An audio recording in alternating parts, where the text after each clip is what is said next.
School police officers at Strawberry Mansion High School in Philadelphia begin every morning with a prayer. "We must save the children," one of them said, head bowed. The officers then take their posts to watch for razor blades in tin foil, knives in backpacks and Vaseline on students' faces, which is used to prevent scratches during fights. As the students enter the building, they have to file through metal detectors, some even emptying their pockets before being cleared to go to class. "This is a dangerous school," said 15-year-old Julissa. "A lot of fights pop off over nothing, so you got to be safe." Strawberry Mansion High, where 94 security cameras line the halls, had 435 students at the beginning of this school year. Located in a poor neighborhood with a high crime rate, Strawberry Mansion has been on the state of Pennsylvania's persistently dangerous schools list for the past 5 years. My page Diane Sawyer and my page producers followed the daily lives of the school's students and faculty during the 2012 to 2013 school year. So far this school year, there have been 49 incidents from fires to teacher attacks reported in or near the school. My page cameras captured students brawling in the cafeteria and being bullied, as well as students who shared their dreams of going to college. Read, valedictorian starts high school choir after budget cuts. Last year, Strawberry Mansion was among 37 Philadelphia schools that were scheduled to close this June. The city is in the midst of fighting an education budget crisis. The current principal is Linda Cleat Wayman IV, the high school has had in 4 years. Before coming to Strawberry Mansion, she was an assistant superintendent of high schools for the Philadelphia public school system. Since she started last fall, the number of incidents has been cut in half. "I could not find a principal who was suitable to handle this school," Cleat Wayman said. "Therefore, I said to myself, because I love these students dearly and I knew the community, I would just volunteer to be the principal." Philadelphia School District Superintendent William Haidt said finding strong leadership for Strawberry Mansion has been the primary factor in starting the school's turnaround. "The type of persona, if you will, who establishes a clear vision for what appropriate behavior looks like, for what rigorous instruction looks like, for expectations, that students are exposed to opportunities," Haidt said. "If turnaround can happen here, at Strawberry Mansion, it can happen anywhere in the country." In her effort to protect the student body, Cleat Wayman banned boots, which can be used to stomp on heads, and hoodies so students can't hide from security cameras. "Each day, it gets scarier," Cleat Wayman said. "The student just said to me, 'I have a bullet with your name on it.' That's what it was. And I know that guns are really accessible in this neighborhood, so I don't think it's unreasonable that he can get his hand on a gun and shoot me."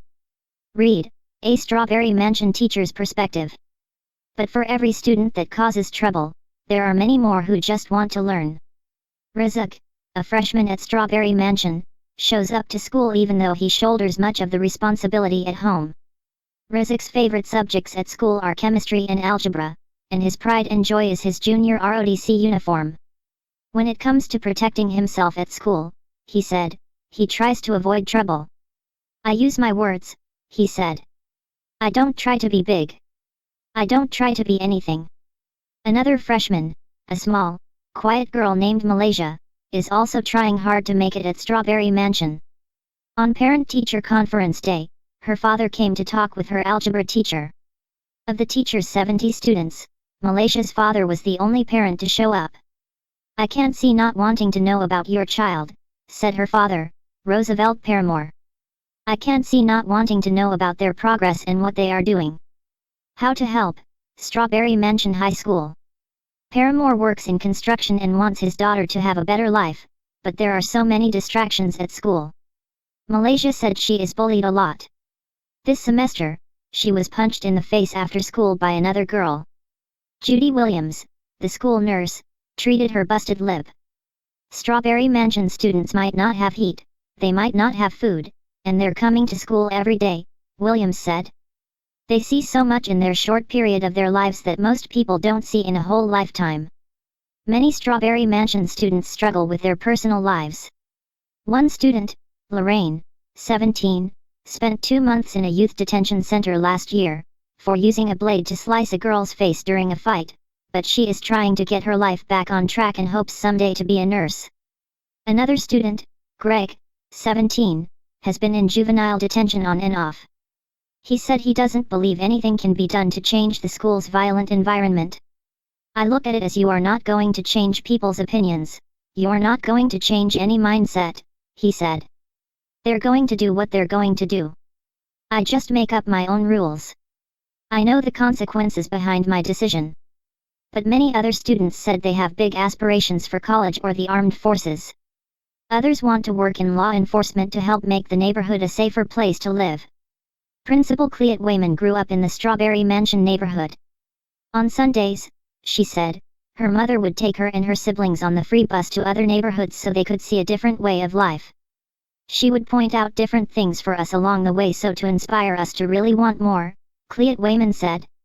My mother said, well, none of us ever been to college, but there must be some truth to it because, I believe, that people who maybe go to college is not poor. Cleet Wayman is trying to pass on the lessons of her mother to the students at her school, even helping to pay for kids to go on college trips. I always want to afford my students opportunities to see things, to see the world, to let them know there's a life other than North Philadelphia, Cleet Wayman said. These kids are the future, and we have to make sure that they are provided with hope and direction.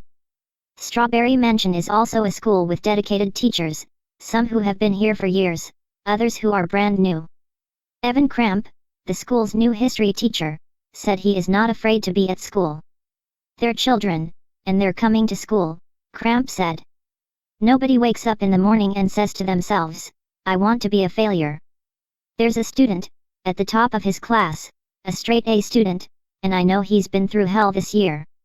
He has not had a permanent place to stay, said Terry Campbell, an English teacher, but he has been accepted to college. So I feel like if he could do it, they all can do it.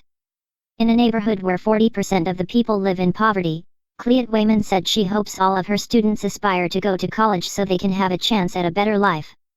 Of the 92 students in the graduating senior class, 55 have been accepted to a 4-year or community college, but some can't afford the deposit fees.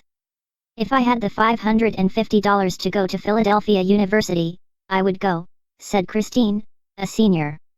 Despite their struggles, the school district superintendent said Strawberry Mansion will continue to push forward. It can never be too hard or hopeless, Haidt said. Once we lose hope, then we run the risk of losing a whole bunch of children, and losing a whole bunch of lives. At the end of the school day, Cleet Wayman was in her office, making an announcement to the student body over the school's intercom. I want you to be careful going home today, young people, she told them. You all